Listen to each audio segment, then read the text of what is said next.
County Board of Commissioners order. If we could, before we begin, though, have a brief moment of silence for Dr. Carol Ecker. She led our Humane Society for a number of years and was very active in Portage Manor as well. Her presence will certainly be missed here in St. Joseph County.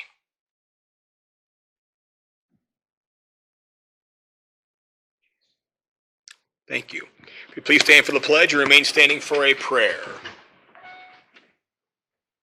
I pledge allegiance to the flag of the United States of America and to the republic for which it stands, one nation, under God, indivisible, with liberty and justice for all.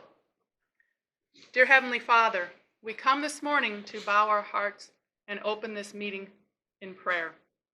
We ask that you bless our presenters and speakers and also bless our time together today. May we grasp all the things that you want us to understand and do. May our hearts always be ready to respond to you and your wisdom. In Jesus' name we pray. Amen. Amen.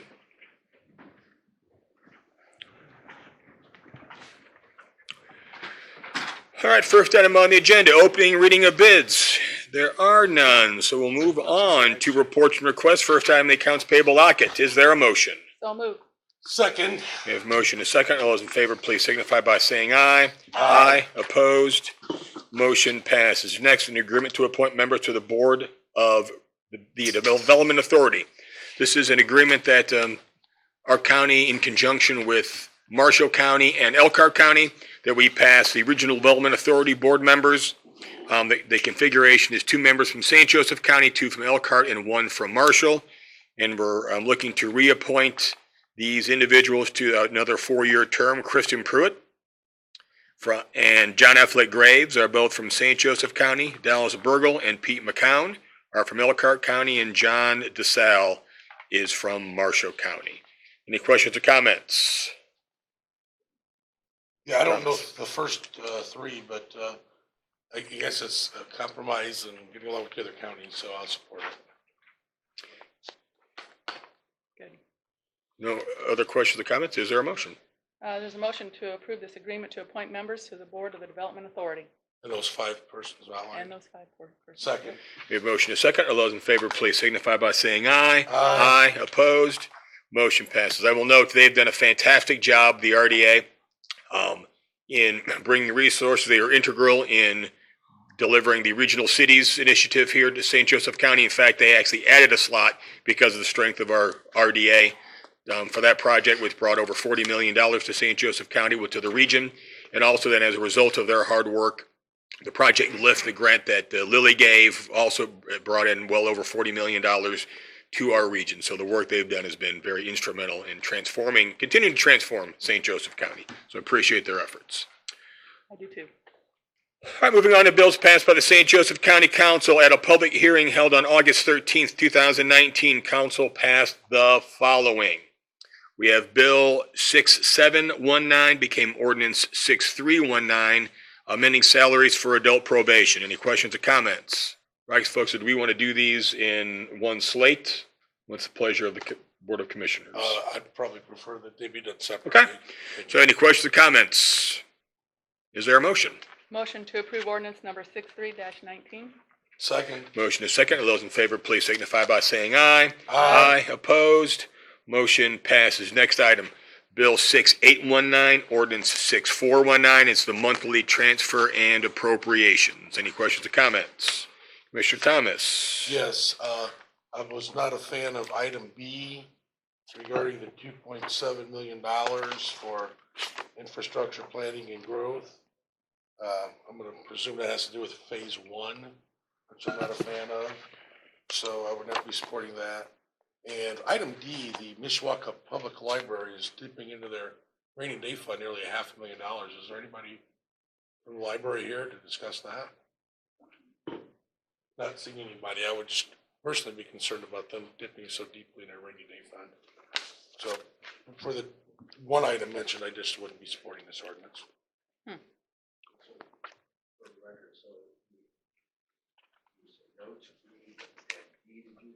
D, I just have questions. I think it's a noticeable that that's $500,000.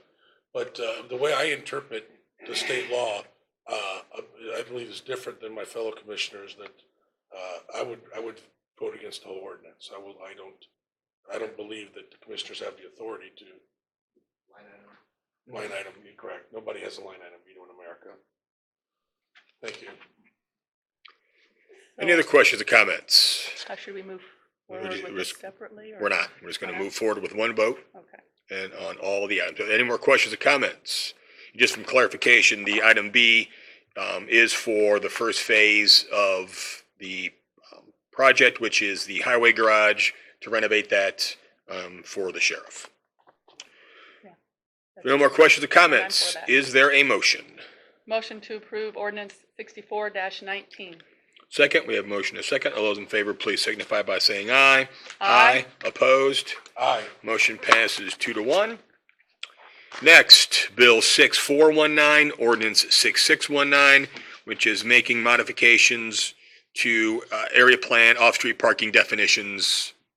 Any questions or comments? Commissioner Thomas. Yes, I don't know who proposed this. Mr. Shalio, is this one of your projects? No.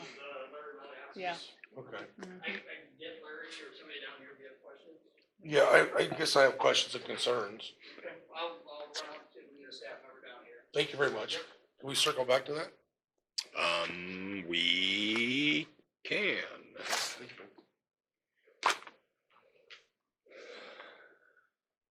Next, Bill 6519, ordinance 6719. This is a pass-through bond for St. Mary's College. They're restructuring some debt. Any questions or comments? Is there a motion? Motion to approve ordinance 67-19. Second. We have motion and a second. All those in favor, please signify by saying aye. Aye. Opposed? Motion passes. I will note, this also has no impact whatsoever on the county and our bonding. We are simply a conduit by law to let St. Mary's do this. So as always, we're welcome to partner with our friends from St. Mary's in helping them deliver better quality education. All right. Likewise, I concur that, and I congratulate St. Mary's College on refinancing some of their debt and yet having surplus funds for greater capital expansion for the greater enhancement of the university and their students and our whole community. Want to help them too. We're glad we're able to. Amen. Next, Bill 6619, ordinance 6819. This is transfer and appropriation for ERP, a portion of the ERP system potentially. Any questions or comments? Commissioner Thomas. Yes, I would be supporting this ordinance for the bottom item, $250,000. Because $206,000 is going to an ERP system that I don't support. Any other questions or comments? I do support that. Is there a motion? There's a motion to approve ordinance 68-19. Second, we have a motion and a second. All those in favor, please signify by saying aye. Aye. Opposed? Aye.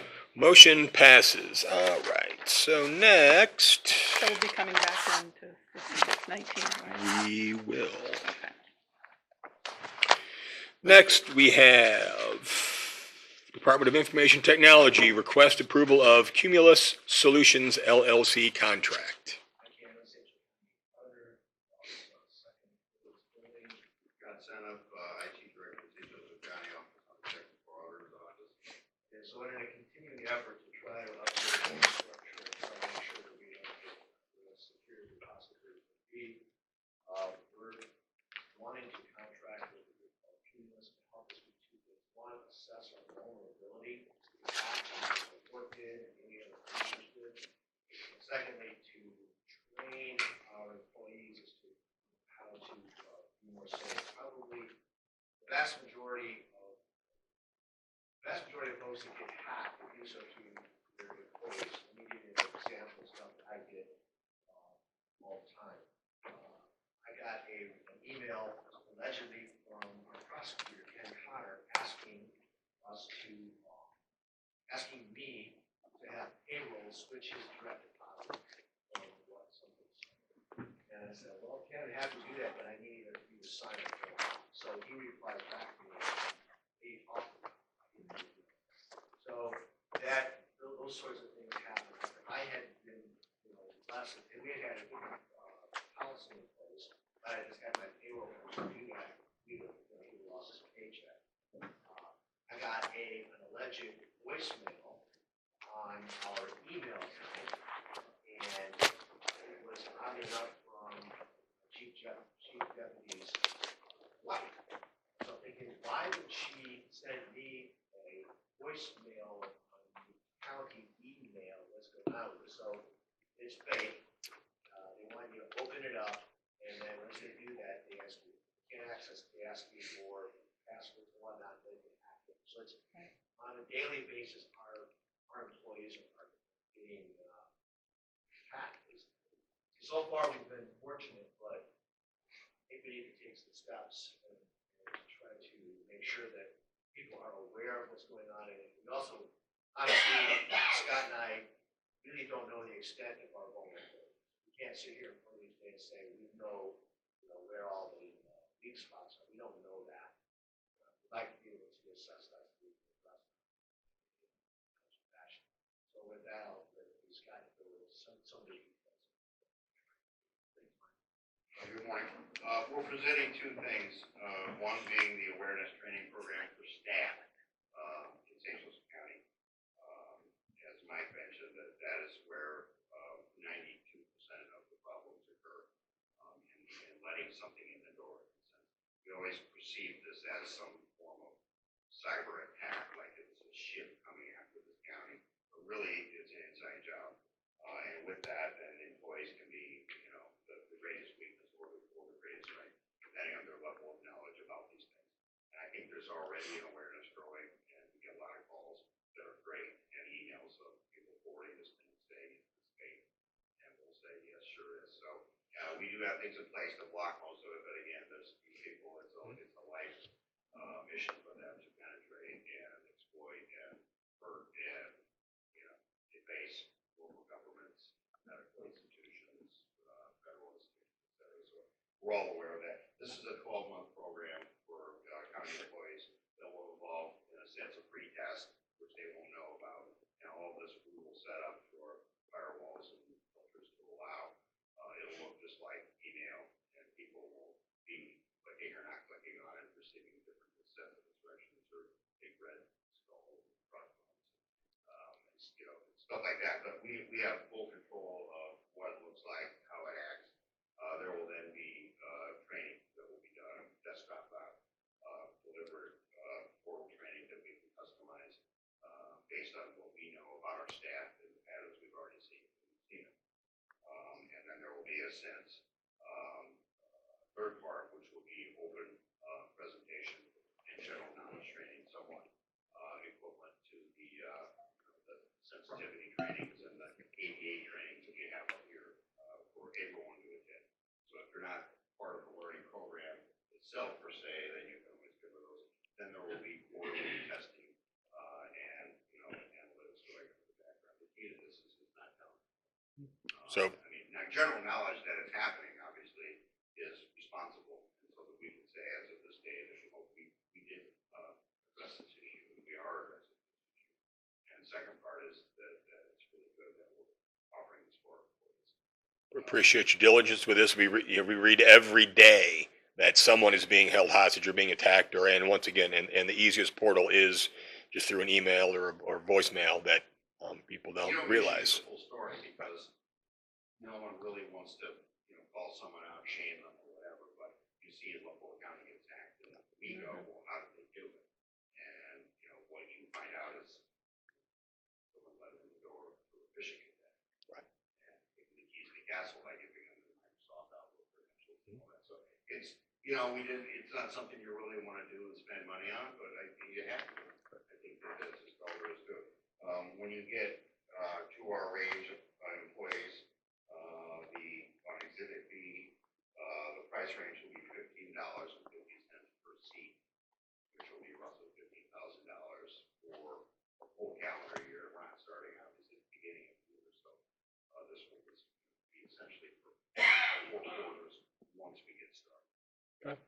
The second part of this is the actual cybersecurity risk assessment, which is a county-wide, department-wide, and IT department infrastructure-wide, more of the tech side of a vulnerability assessment, and that deals with what we've currently got in place for hardware and also, again, physical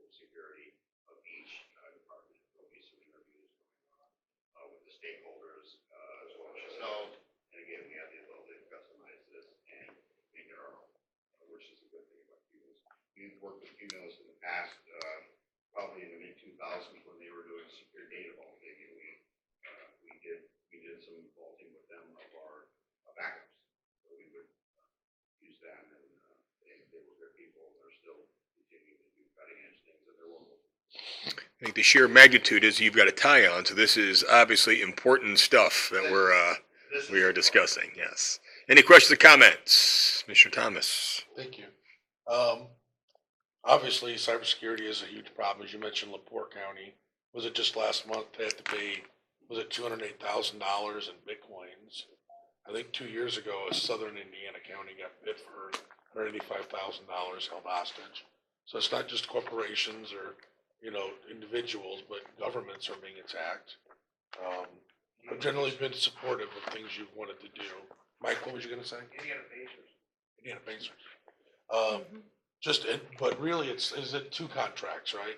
Yes, sir. Okay, because on the outline, it appears like 1. So, Counselor, did you review 2 contracts? I did. Thank you, Counselor. And just some of the things that I noticed from there. The first contract for employee security and training, you mentioned it was 12 months, but it's got an automatic renewal. And if we quit during that term, we still have to pay 100% of the fee. And it looks like from page 6, it's an annual fee of $15,000 plus a $10,000 setup fee, so $25,000 is what I'm coming up with. Yeah, you're right on that. Okay, and then one thing I thought was odd, that for $25,000, they still want to charge us, it seems like a pupil fee for classes, and then on page 8, yeah, on page 8, they mentioned, annual new hire is $15, setup fees, $100. I agree with that. I need to find out about the $100 per license setup. Yeah, that seemed a little excessive.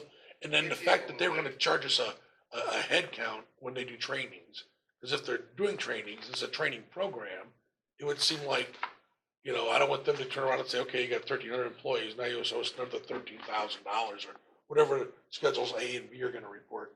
And then from what I see, the second contract on risk, it's $20,000 plus or minus the other charts. Yeah, that's 20 flat. However, they turned it so that we don't have to pay it all this year because we probably won't get that off for another month or so. And what fund were you going to pay this out of? Do you know, Mike? This will be our infrastructure fund, our new fund that we got Okay. this year. All right, cool. I used a lot of red ink, but I'm going to put faith in you. Okay. Thank you, sir. Yes, sir. Any other questions or comments? Yeah, I appreciated meeting up with you guys to move forward with this, but I've had issues too with my emails that I send and question you, and you say, no, don't, okay, fine.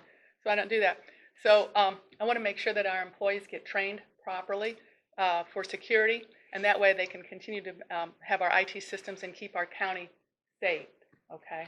And not like LaPorte County. I don't want that. So I'm very, very happy that we're going to be able to train our employees so that we can do the right job here. So I'm very thankful for that. Thank you. Any other questions or comments? Is there a motion? There's a motion to approve this Cumulus Solutions LLC contracts, 2 of them. Right? Both of them. Mhm. Second. We have a motion and a second. All those in favor, please signify by saying aye. Aye. Opposed? Motion passes. So I guess a question for you, Scott, do you want us to execute these contracts, or do you want to get further clarification on a couple of items before? I'm going to get clarification on that setup fee for new employees. Okay, so then I will not sign. We need to hold off on signing this then? Okay, We'll get clarification Yep. on that today, and then Okay. we'll get back to you. all right. Thank you, Mr. Senator, Mr. Case. Thank you very Stanley. much. All right, Department of Infrastructure Planning and Growth. First item is the consent agenda. I will note there's an irrevocable letter of credit, Nature's Gate subdivision, and there's John Seidler Memorial Kids Triathlon at Canola Country Club, and Hospice Foundation and Bike Michiana Coalition Annual Bike Michiana for Hospice. Any questions or comments regarding any of these items? Is there a motion? Motion to approve this consent agenda for the infrastructure planning and growth. Second. Motion is second. All those in favor, please signify by saying aye. Aye. Opposed? Motion passes. Next request, yes, sir. The gentleman from Area Plan is here. All right, let's pivot back to 6619. Yep, back to the bills passed by the St. Joseph County Council. So Bill 6419 became Ordinance 6619, making a couple of changes to the definitions of off-street parking. Please state your name and address for the record. Where my apartment is, especially coming for this building. So the intent of these changes were to better align our parking regulations with best practices today. That includes smaller parking spaces, allows for different kinds of paving materials, like pervious pavement. It also requires bicycle parking and supports multimodal transportation. It also features simplification of the parking requirements. As you can see, a lot of them are crossed out. Just a few categories are listed. No, I don't have any of that, so I don't know what, I don't know if my fellow commissioners have I any don't of that. know what ordinance you guys need, but that's part of the ordinance. Yeah, that's, at least that's what, I just got, right, yeah, so. my big concern, sir, Yeah. Jordan, was it? Yeah. Thank you, welcome to the county, you just got hired? You're Oh, okay. Well, welcome. Thank you. My concerns were about off-street parking specifically. You know, we've had a lot of citizens around like Mayflower Road and Adams Road, where parts are city, parts are county. You know, I want to make sure that we're not creating parking spots on our highways and our roads. And, like Smilix Road over in New Carlisle, quite often there's an auto recycling facility there. And a lot of the residents there complain that the business will have tractor trailers just parking on our Smilix Road, blocking traffic, creating an obstacle. I just wanted to make sure that, because again, I have no backup here. Okay. So when it says, you know, off-street parking, I was concerned about that to make sure, or on-road parking, off parking lot parking, you know. So So- you're referring to on-street. On-street parking, so, Yeah. Currently, the engineering code only allows on-street parking for residential use. So that would violate the current county code as part of that code that they enforce. But where this ordinance is allowing on-street parking for where it is permitted under that code. So currently, it would only be for residential. So we require one parking space per dwelling unit as part of this ordinance. So you could have your one space in front of your house if it is permitted by the code. So that's. thank you. Yeah, I was concerned about our county roads, blocking them. I was also concerned that, like a lot of times a business, their site plan is based on so many parking spots for their customers and employees. And if we were somehow reducing that and allowing people to park on the streets again, and I must bring up Adams and you know, Mayflower and Smilix Road again, that, you know, I certainly wouldn't want that to happen. I'm sure taxpayers wouldn't want that Yeah, happening. and then, But those places are protected because of, what you're telling us that these changes only apply to the residential neighborhoods. right, well, the zoning ordinance piece it stated that it allows on-street parking to be counted towards the required parking if it is permitted by county code. So we worded it that way so it could be adapted in the future, but yeah, currently it would only apply to residential uses. So it couldn't apply to commercial Not right now. and major roads. Thank you. Thank you. Any other questions or comments? This Yeah. is something that you guys will be going through and approving in the future, right? Yeah, so how it works, when people submit for the building permits, it gets distributed to all the different departments, us and everything. So that's when we go over and check all those development standards. So you make sure that it's done properly according to the way Right, we want it it's, done. it's literally a case by case. Right, that's what I thought. Okay, good. Right, Any other Thank you. questions or Thank you. comments? Is there a motion? Motion to approve ordinance 66-19. Second. Motion is second. All those in favor, please signify by saying aye. Aye. Opposed? Motion passes. Thank you. All right. We'll dip back down to infrastructure planning and growth. 042019 SA construction and renovation of offices, Phase 1 Central Highway Garage. Morning, Review Department of Infrastructure Planning and Growth, building bid for the project to renovate the Central Highway Garage for the Sheriff's Department were opened and read aloud on Tuesday, June 4th of this year. This August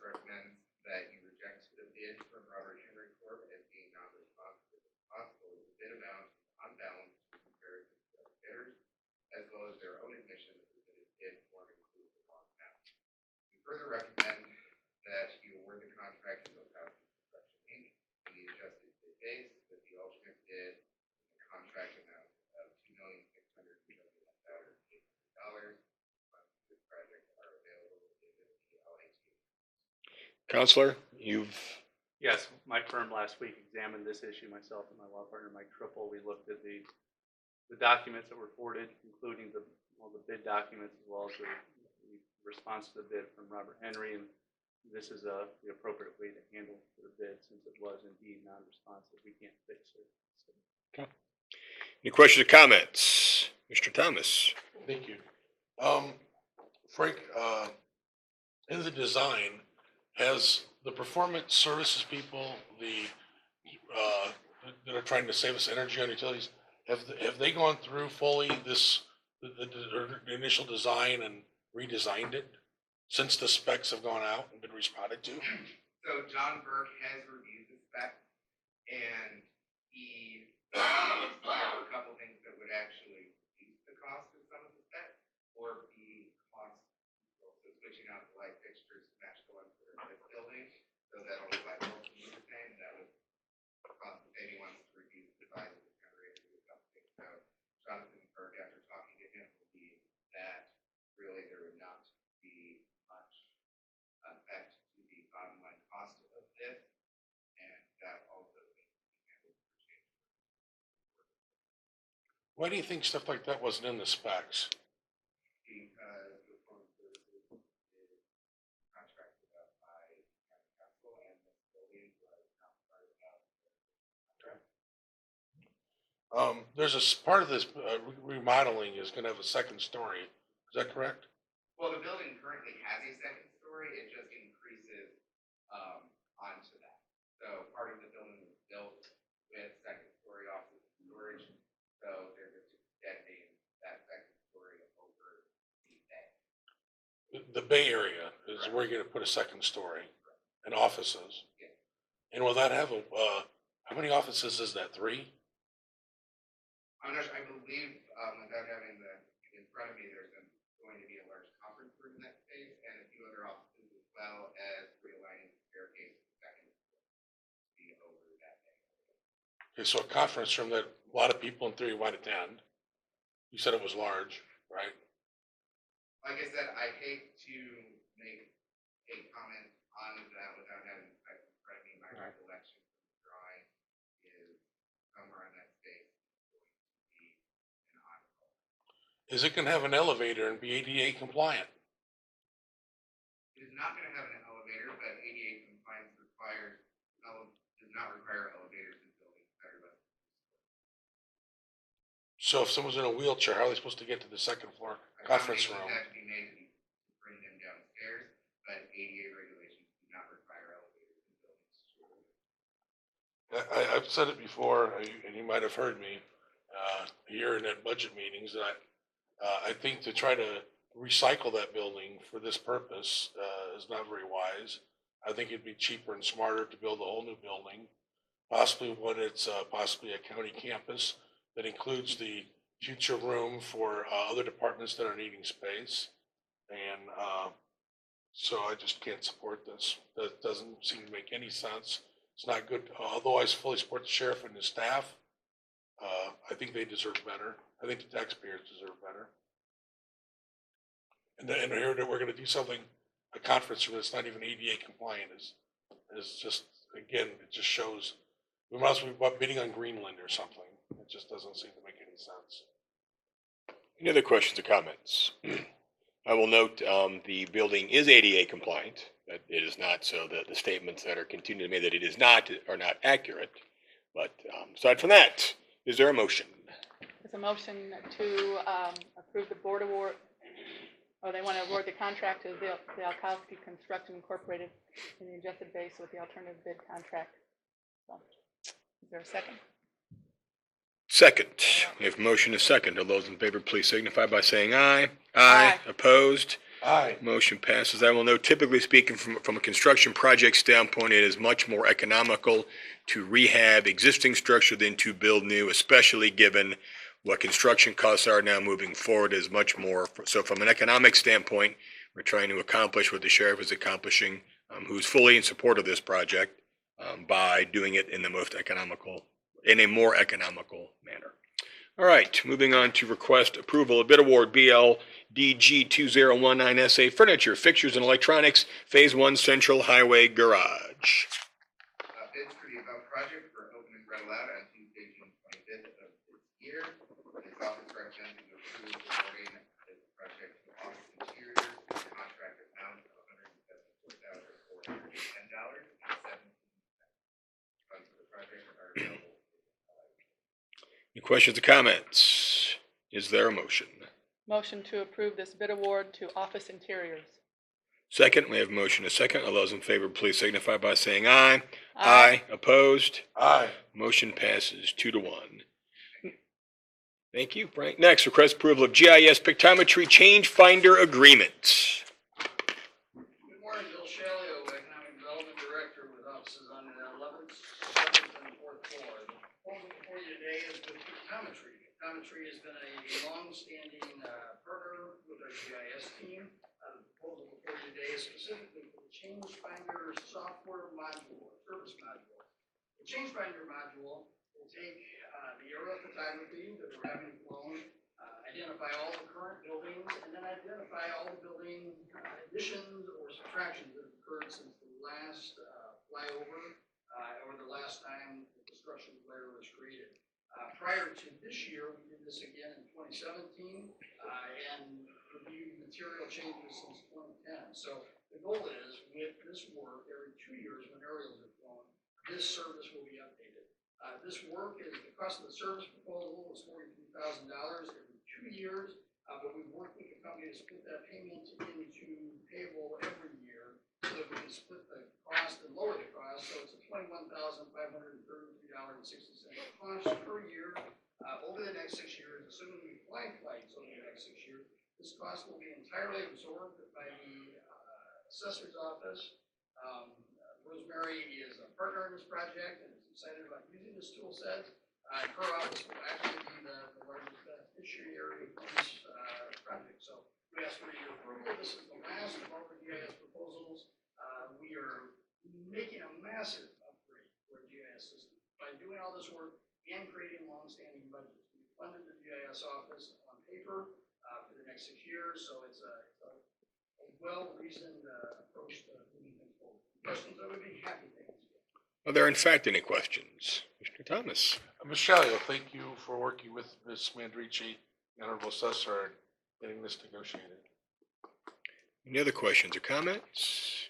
Is there a motion? Well, I Nope. just want to say too, I think this is a good thing moving forward in the right way to help our county and to help the assessor's office. So those are my comments. All right, if there are no more comments, is there a motion? Motion to approve the GIS Pictometry Change Finder Agreement. Second. We have a motion and a second. All those in favor, please signify by saying aye. Aye. Opposed? Motion passes. All right, Council, I think we've got the next 3 items. We'll have a joint discussion but separate votes. That's fine. We got a request approval of Barnes and Thornburg engagement letter for bond counsel services, request of Thornton Grotnick LLP engagement letter for legal services, and a request approval of Sender and Company engagement letter for financial and bond review services. As far as The the bill. Commission and Redevelopment Commission's work to study and ultimately sell a bond for the Nixon Double Track project, there are 3 professional service items that need to be handled and services we need to engage. The first is Barnes and Thornburg for bond counsel and bond counsel services. This will provide us the necessary bond review and work as we go through the issuance process for bonds.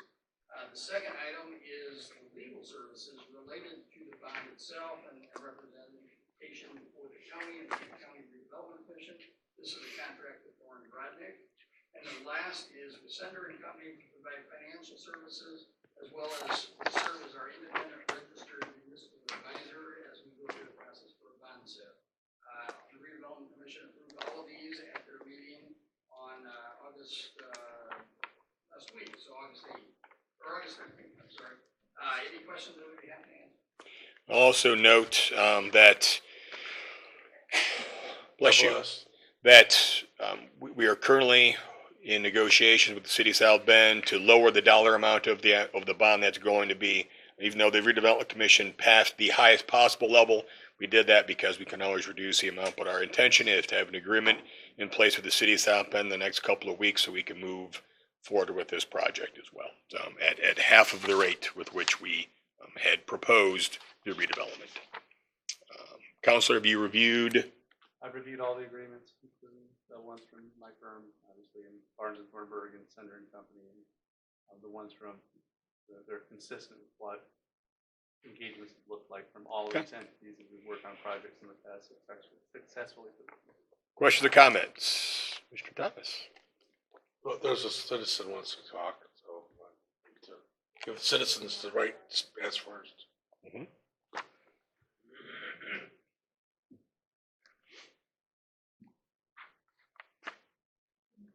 morning.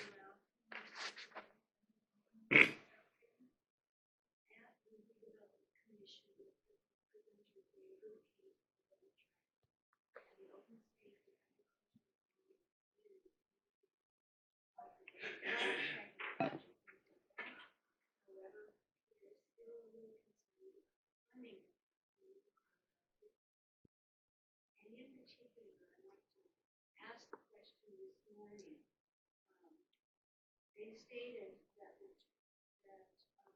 $21 million bond carve out from the Carlisle TIF district, if that left the district underfunded for the IDC development project, to come to local law and get more funding.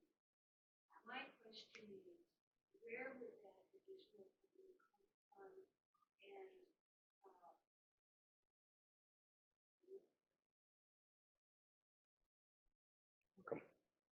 Any other questions or comments? Mr. Thomas? Thank you, Commissioner Stelling. Obviously, in the past, I've spoken about South Shore and this double tracking project proposal. South Shore, I love it. It's a nice nostalgic train, but the dreams that it's going to be an economic developer, I think are nothing much more than dreams. I think any money spent on this project is a bit wasteful. It is for the South Shore double tracking, right, Mr. Shalio? Is only South Shore. And how is that supposed to be paid back, these bonds? Through the TIF district at this point in time, through the new Carlisle Economic Development Area. The new Carlisle TIF district. Thank you. And what is the amount of the bonds proposal? Right now, the cap is 21 million. It's our anticipation it'll be 10 million after the process in South Bend. Pays half of that. 18.25 is the actual bond amount that St. Joseph County owes the state of Indiana as part of the double track agreement. Thank you. So St. Joe County made a vote at 2-1, pledged $18.25 million towards this double tracking process. But I don't think St. Joe County can afford to donate $18.25 million to anyone. I think it's kind of an insult for the NICD board and the state to want everybody to think regionally for double tracking, meaning that they wanted federal dollars, it seems they did not obtain, but a lot of state money and county money to pay for this project in another county. But when it comes to the South Shore, any possible realignment at the South Bend station, NICD and the state doesn't want to give any money. Later, the agreement, I believe that was proposed by the board, the 2-1 vote, was that the St. Joseph County would donate the $18.2 million, provided South Bend donated $25 million for the South Bend realignment. But, so it's a bit unfair that NICD says, think regionally, but we want you to send money to Border and Lake County, but don't think regionally anybody when it's to help St. Joseph County and their station. We only have one station here. The other counties have, I believe, 10. The other stations, I believe, have 20 to 25 round trips to Chicago a day. We're lucky to have 5. This talk that it's going to be down to an hour and a half, that was a theory if the South Bend station was realigned, and that doesn't seem to be going anywhere. So this double tracking, how much will it really save? Nobody really knows. Because again, they're always counting on some magical time savings from the realignment South Bend. And, you know, anybody who had a serious job or occupation or a medical emergency would not trust the South Shore to get from South Bend to St. Joseph County. Last night's train was supposed to arrive at, I believe, 6:55 and arrived, I think, 5 hours late, 11:55, just last evening. Constantly in the news, the train is breaking down or service is stopped in Michigan City or LaPorte. It is not a reliable thing. If you had a serious job, or a medical need at one of the fine medical facilities in Chicago area, you would not jeopardize your life and your family's career and income on the South Shore. And for us to just keep giving money and just not getting any return on it is just quite wasteful. So, and it's unfair. So, will not be supporting any of these three motions. But I'm fine if they're one vote. They're all fine firms. Barnes and Thornburg, Thorndike, Sunder and Sunder. But it's just not fair, and it's wasteful. We have other needs here in St. Joseph County and other purposes we could use with that TIF district. You know, it's forecasted even in today's paper that you know, there's a recession on the way, folks. You know, so there's going to be less money. There's going to be less seeded money, less income money, future years. But yet we're going to be saddled in debt, a debt that this county, these taxpayers can't afford to pay for double tracking somewhere else. When we look at what the state did with circuit breaker, and out of 92 counties, they allowed St. Joe County and Lake County, only 2 counties, a 10-year tier to implement circuit breaker. It was so that these counties could get out of debt and pay off their debt and live within their means. But it seems St. Joe County, last few years, is doing nothing more than creating more debt and going deeper into debt and squandering that 10-year window, that 10-year tier phase-in that the state allowed us, which is, again, fiscally not sound. I could talk forever, but I think I'll just say thank you, Mr. Shalio, for presenting this. That's your job at this time. And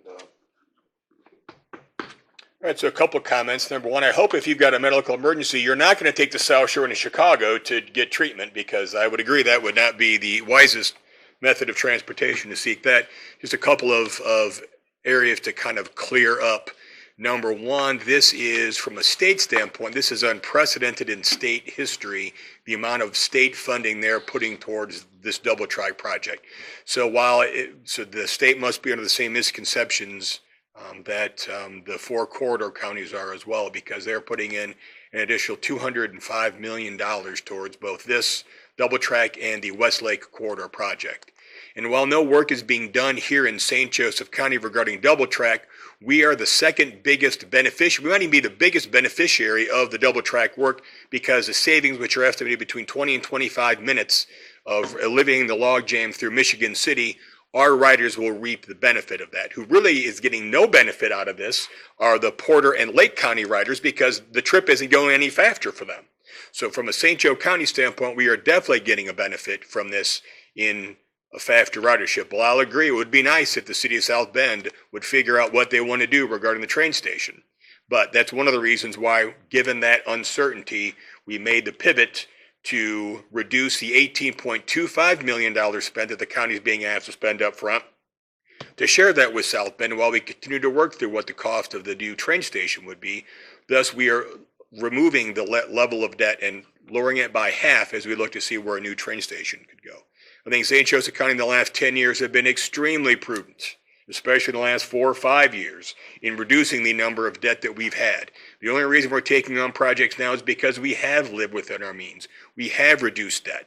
We have increased the economy, so we're bringing in more revenue. All those things have been done in the last few years. So we take that very, very seriously. And moving forward, this is a project we think could be a generational change to the economy of St. Joseph County. And the state shares that, and the federal funding that is continued looking to be acquired. So that is not stopped. We have not received the federal funding. We put the application in, and we should hear back the first piece of data on that by the end of this calendar year. So it's going to clear up a couple items there. All right. Is there a motion? Motion to approve these engagement letters for Barnes and Thornburg, Thorn and Grodnick LLP, Sender and Company. Council, you okay doing this in one slate or? That's fine to do it in one day. Okay. Right, I will second that. We have a motion and a second. All those in favor, please signify by saying aye. Aye. Opposed? Aye. Motion passes. I'll also answer the question, Deb. In the event that there was a project or things that need to take place out in that area, in the redevelopment area, if we are taxed, then we would look at seeded funds if there are any project that needed to take place for the benefit of that area. But the expectation, once again, though, is that that's going to be halved, and the city of South Bend will cover the front half of that. And this was all approved by the redevelopment. I'll also note that County Council, I believe, unanimously passed this same agreement for us to enter into the $18.25 million of debt at a meeting they had. So we were the second body to take action. I don't know for sure if it was unanimous, but if it was not unanimous, it was an overwhelming show of support by our council to commit these funds as well. All right, request approval of Tri-County Appraisal Services, Real Estate Services. Before you today is a proposal from Tri-County Appraisal LLC to assist the redevelopment commission and county staff with various real estate services and tasks throughout the county. Questions that would be happening? Mr. Thomas. Thank you. Mr. Shelley, Christopher Burke Engineering is a wonderful firm. This addendum. Oh, I'm sorry. Which one are we on? The Tri-County Appraisals, item Oh, H. I'm sorry. Thank Yeah. you. Tri-County Appraisals. Oops. To perform various real estate services. Tri-County, that's a New Carlisle firm? It is, that's correct. And this is regarding, it's extending and renewing additional one-year period, providing notice of said renewal of agent. So it's $25,000 for them to do some appraisals?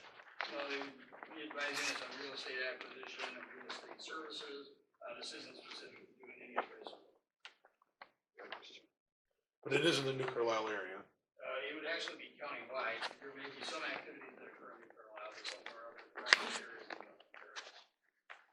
areas. That's why I thought it's a New Carlisle business firm.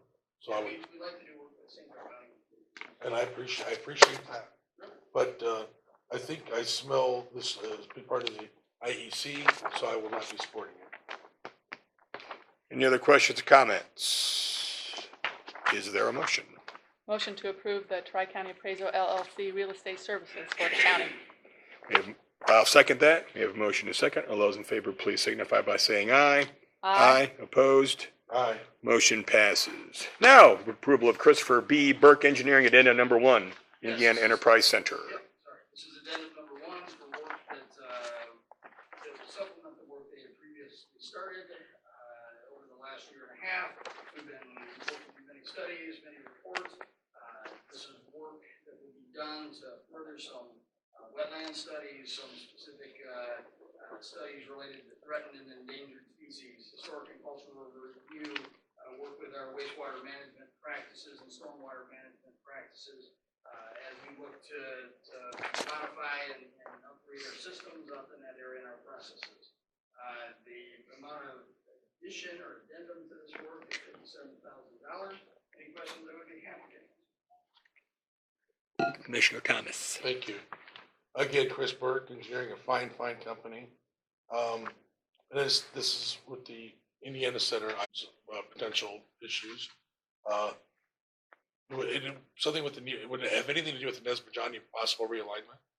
They are, some of this work will continue to do some of the wetland delineation associated not only with the existing path of the Nesbajani, but perhaps the future corridor for Nesbajani. A few years ago, WNIT, and I think with the Pokagans, had worked to make a video, a documentary called Everglades of the North. Have you ever seen it? That was fantastic, absolutely. I think it was fantastic. And it showed how, about 100 years ago, people in St. Joe County and other counties redug the Kankakee and moved the Nesbajani and eliminated 20% of the wildlife birds of North America went extinct. And that all this hunting and fishing and wildlife was just totally destroyed by people that thought they knew what they were doing, you know? So, I think that's I think that's an important lesson there. And, you know, it's good to study the water and the systems there. But I know right off the bat, if we don't endanger them, then we don't really have to study them. If we don't put them near jeopardy and try to pollute them or reroute them, then we don't have to study them. I'm gonna look at your contract a little bit. We got a lot of red ink on this one. This is addendum 1 to raise the contract to $207,000. Do you have a copy of the contract, sir? I do, sir, yes. Thank you. Just going on amendment 1, witness, the second paragraph, and the second line. Professional services for the Northwest Industrial Logistics Center Master Plan, also referred to as the Indiana Enterprise Center, IEC. Yes. Okay. Is there any kind of formal organization or group called Northwest Industrial Logistics Center? No, that was actually the original name of the project area when the original contract was signed. Since that time, the name Indiana Enterprise Center has been adopted, so that is why there's this clarification language in this statement. I appreciate it, as I would think anybody looking for documentation. So if somebody was like filing Freedom of Information Acts, they not only can file for IEC reports, there might actually be Northwestern Industrial Logistics Center reports. Yeah, we actually haven't probably used that name officially, probably for a year and a half. IEC name has been out for a while, but certainly people feel free to have both names. Thank you, thank you.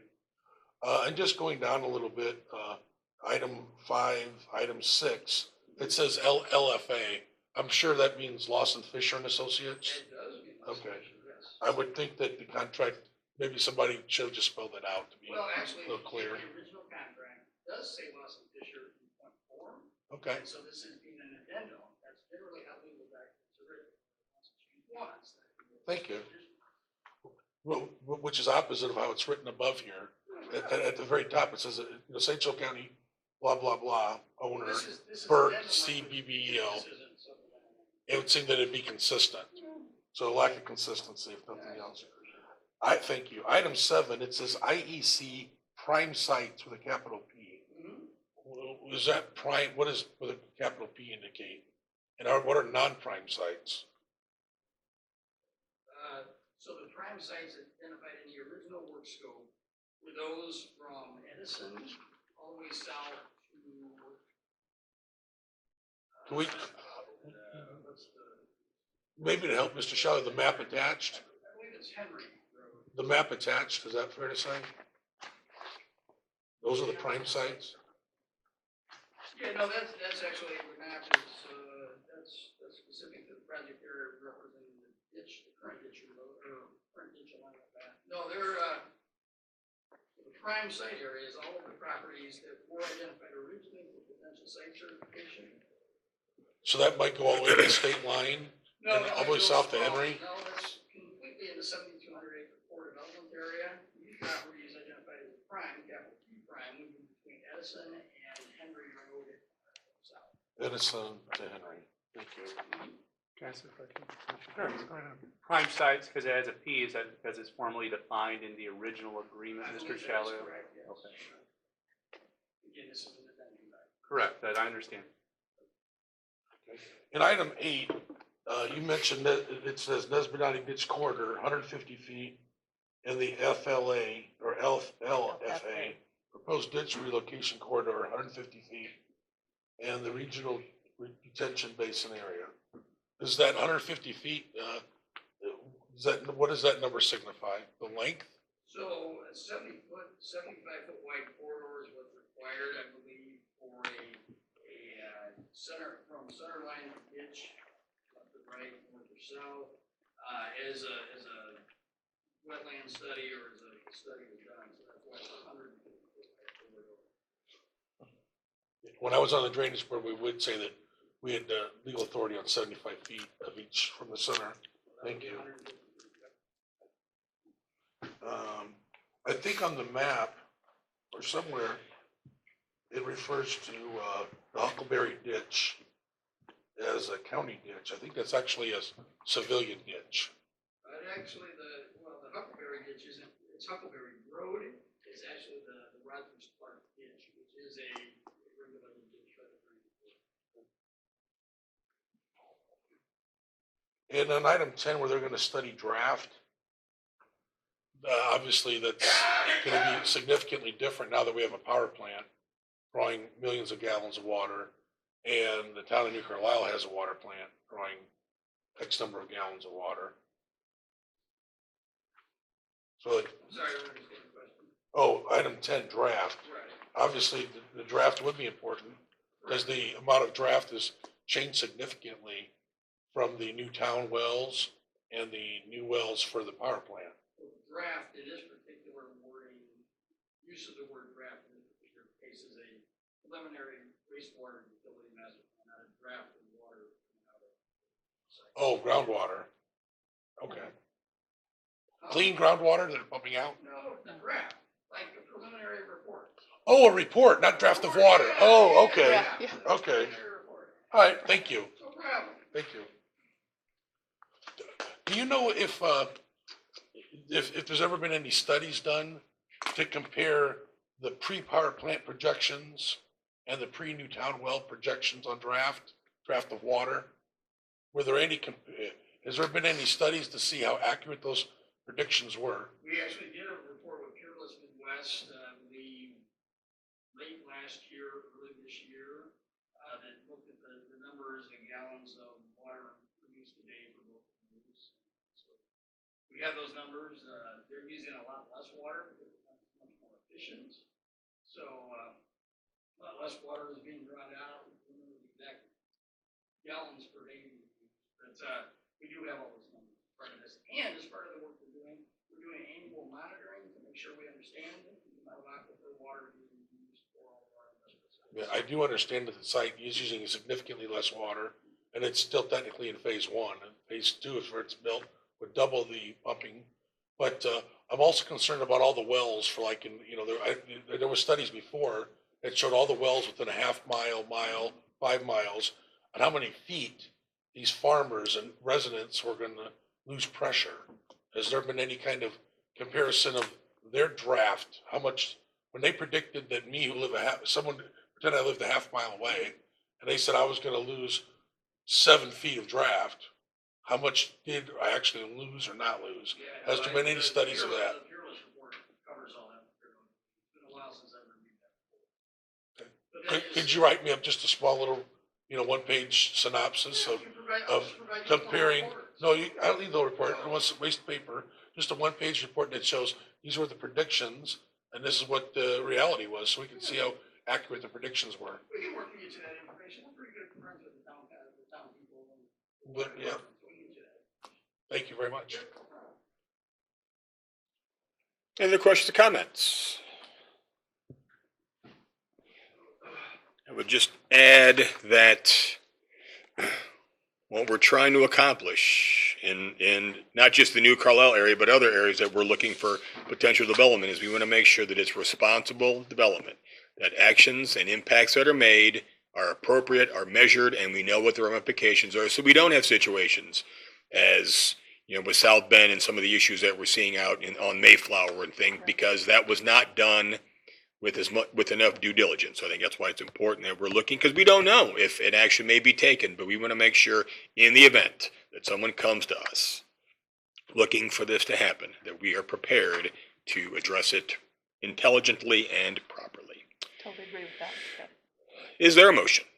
Yeah, so a motion to approve the Christopher B. Banks Engineering Addendum Number 1. Burke.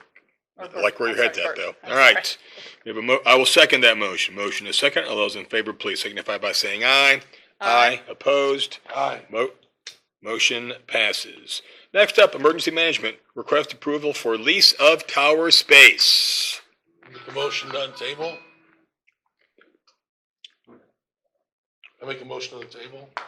Oh, second that? Motion is second. All those in favor, please signify by saying aye. Aye. All right. We are live. I'm Antonucci, Director of Emergency Management, offices at 1222 South Michigan Street. This came across our desk back in March from American Tower Company, who has been purchased by another group, and they now wish us to pay a $25 a month fee for one of our siren repeaters to reside on their. I would recommend that we move forward with this, at least in the interim. I believe the first period is a 3-year period. We are investigating different or an alternative to that site right now. We've contacted ERS, which is a local Motorola representative. We are actually auditing all of our radio transmitters and all of our sirens, looking to be able to improve transmission and reception. Questions or comments? Commissioner Thomas. Hi, thank you. And for you weren't at the previous meeting, either of you. I had some questions. Commissioner Fleming had some questions. Correct. Not that we're against it. It's obviously not a very large fee. And, but my questions were, was this the tower that was in Jewel Woods and was damaged in the flooding? Yes, it is, and I'm not sure how much damage was done to that. Our equipment was not affected by it. And, so if they weren't damaged, that's my other question, did they get any FEMA money, or did the county give them any money or some kind of money to help them rebuild if it was damaged? But if it wasn't damaged, then they wouldn't have been a FEMA claim or? Correct. The incident of August 2016, we did not receive a presidential declaration, therefore there was no FEMA money that was dispersed to our community. There was only state disaster relief fund, and that was only dispersed to residential properties. And to your best of knowledge, that tower kept working then? Yes, it did. Okay. Thank you. Any other questions or comments? Yeah. Commissioner Thomas. All right, Commissioner Oh, Fleming. yeah. Apologies. Okay, What's so that? before we weren't being Oh, charged I know. for that, correct? And now, There was never a charge. but now that company has been sold to another company. Right. I guess one of my questions was, instead of amending it, do we need a new contract since it's a new company? Counselor? Counselor would have to answer that question. What question is that, sir? Oh, remember, I did kind of ask that, as to whether or not, since it's a new company that bought it, do we need a new contract with the new company versus just an amendment with the old company, even though it's not the old company? I'm sure they took an assignment of the tower, so I'm, for this But type they of money. still, it goes by American Tower. Okay. I just want to make sure we're doing this the right way and not, Absolutely. okay. And now we're being charged because they sold it off, now we're being charged $25 more for it, okay. Okay, thank you. Any other? Any other questions, comments? Is there a motion? Motion to approve the lease of the tower space? Second? Motion is second. All those in favor, please signify by saying aye. Aye. Opposed? Motion passes. Thank you, sir. Thank you very Public- much. Public comments. Are there any public comments? Please state your name and address. You've got 3 minutes to address the board. Good morning again, everyone. 2167 South Bend. I'm here this morning to speak for Open Space and Agricultural Alliance. We, as you know, spoke last week in the Redevelopment Commission and in the meeting with the Stewart County Council. We had about 100 people at the county council and I don't know how many people spoke, but we had a lot less at the Redevelopment Commission. That meeting does occur during the workday and does this week. And so again, I'm representing you today, Rockland, here at the commissioners meeting. But I'm here to speak for the group on this issue. Since the commissioners were not at the council meeting, I'd like to share just one point that I made in my comments. And that is that I often hear about how long ago these plans for the IPC were started. And sometimes approved. And I'm getting that information as a way of justifying the project.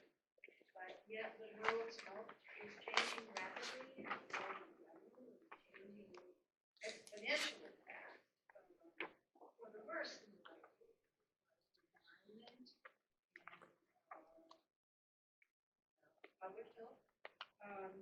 So I'm raising one question in particular, that perhaps something envisioned that long ago is no longer relevant or might be a misstep for the time.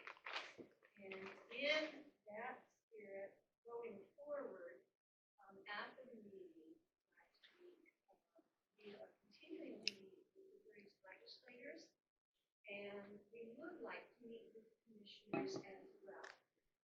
I have asked this before, and I know that there are regulations about how you can meet and when you can meet, but the group feels that they would like to meet with the commissioners and have more of a dialogue on this. And so I would like to formally request that this could be arranged sometime in the next month. Thank you. Ms. Terrell, I'd ask that, or suggest you talk to Marie and see if she can get a meeting scheduled with the commissioners. Sound adequate? Any other public comments?